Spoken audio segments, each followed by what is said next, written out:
Hey, it's Jim with BrickBucks, and I just want to give a quick shout out to our sponsor, FBA Multi-Tool. The FBA Multi-Tool gives us Lego investors a great way to analyze sets, make better buying decisions, and see potential profits. Check out the video that we did that walks through the FBA Multi-Tool, and don't forget to click on the link below where you can save an extra 10%.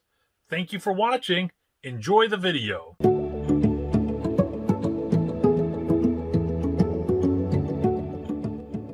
Good afternoon, everybody. Time for another BrickBucks update. Once again, my name is Jim, and this is where we talk about Lego investing and reselling. So today we're going to talk about the conversation I had with the Lego store manager. You know, when I was doing my Lego haul video, I mentioned that the Lego store manager wanted to meet me. So real quick to talk a little bit before we get into the details of the meeting. I did identify myself as a reseller. And here's the deal. I did have some people that messaged me that says, you know, I hope you didn't identify yourself as a reseller. He knew I was a reseller. I think it was pretty obvious before we even met. And, you know, I've talked about in the past how if you're a reseller, you should be a proud reseller, right? And not only should you be a proud reseller, but you should understand what kind of service you're doing for the community, because you, a consensual adult, is getting ready to sell some goods, a retired Lego set, to another consenting adult, and you have commerce, right? They're appreciative to purchase that set because that's a set that they want, and you're happy to give them that set and take their money so you could buy more Lego and do the process all over again. And, you know, I want to just double down on you know, being a proud reseller. So I don't think, for the people that don't like resellers, I really don't think that they understand it. And I'm not sure if you fully understand how awesome it is to have other resellers that you may be chatting to. Because let me just give you an example. Let's say that there were no resellers out there, okay? Nobody was reselling Lego. Nobody even has ever heard of what a reseller is, okay?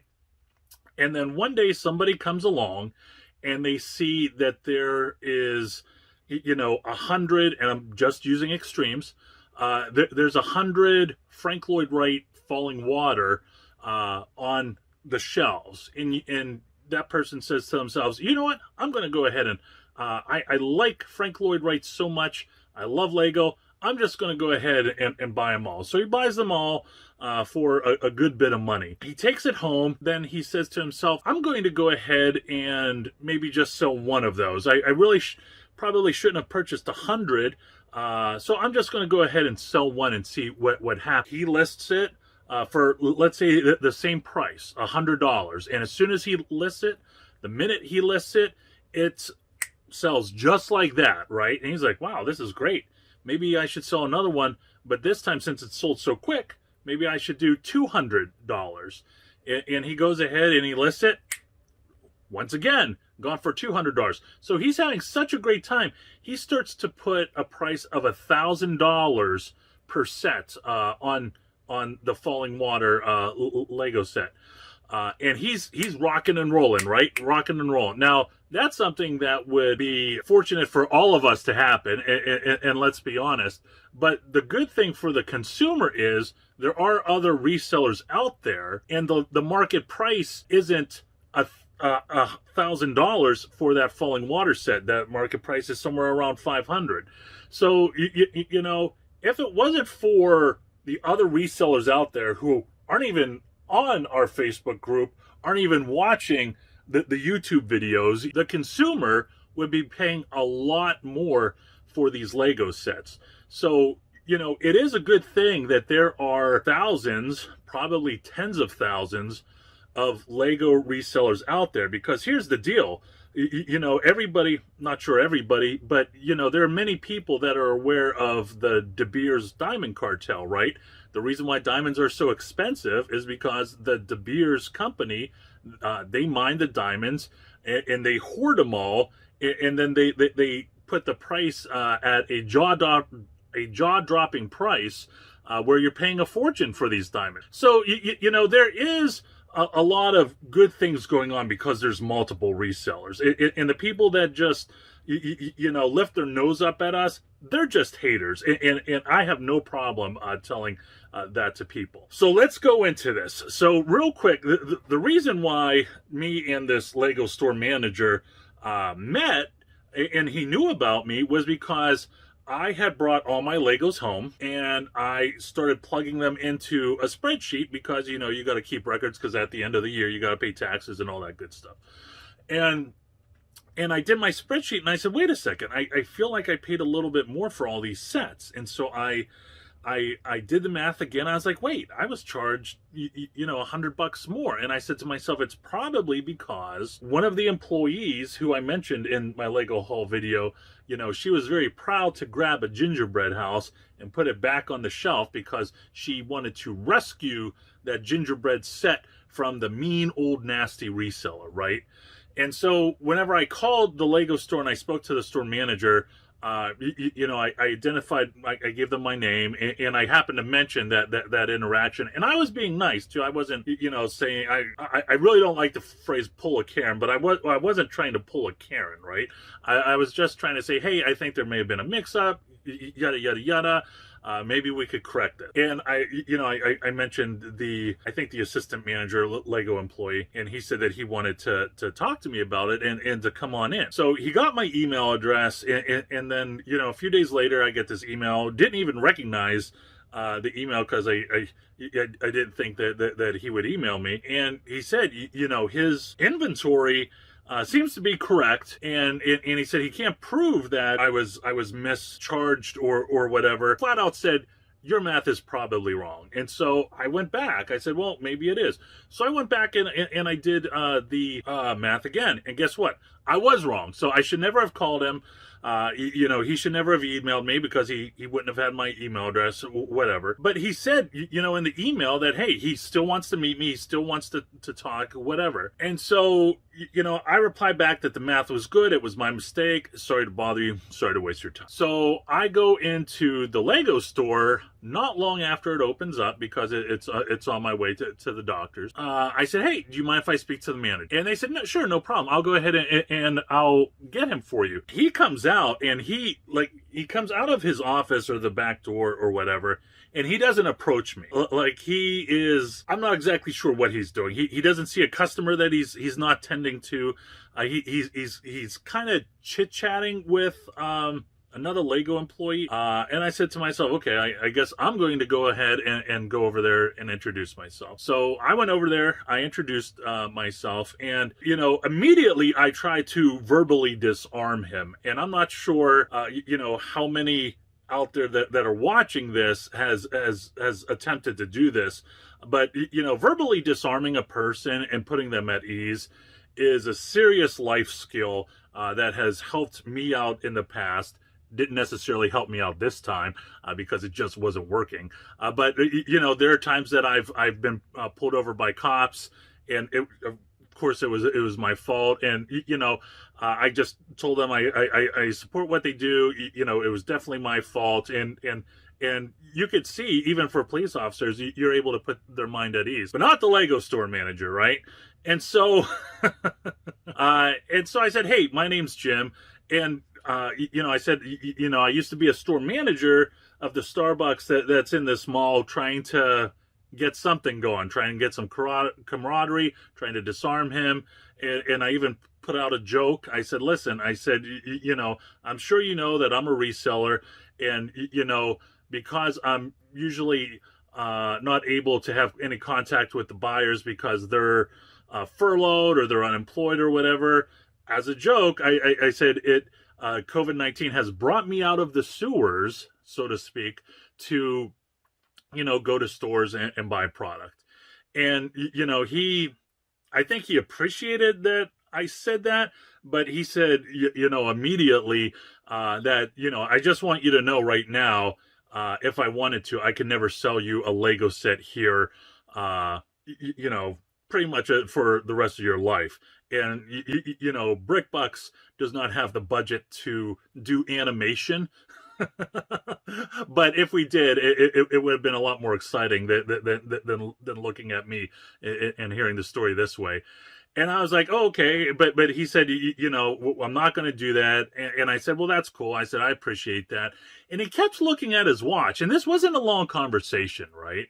And I understand it was a Monday, and when you work retail and you're a store manager, you have a conference call, you got some emails, you got stuff you got to do. I flat out said to him, I said, do you have a conference call or something like that? You keep on looking at your watch. What's going on? And he just mumbled and he said, I always have conference calls or something like that.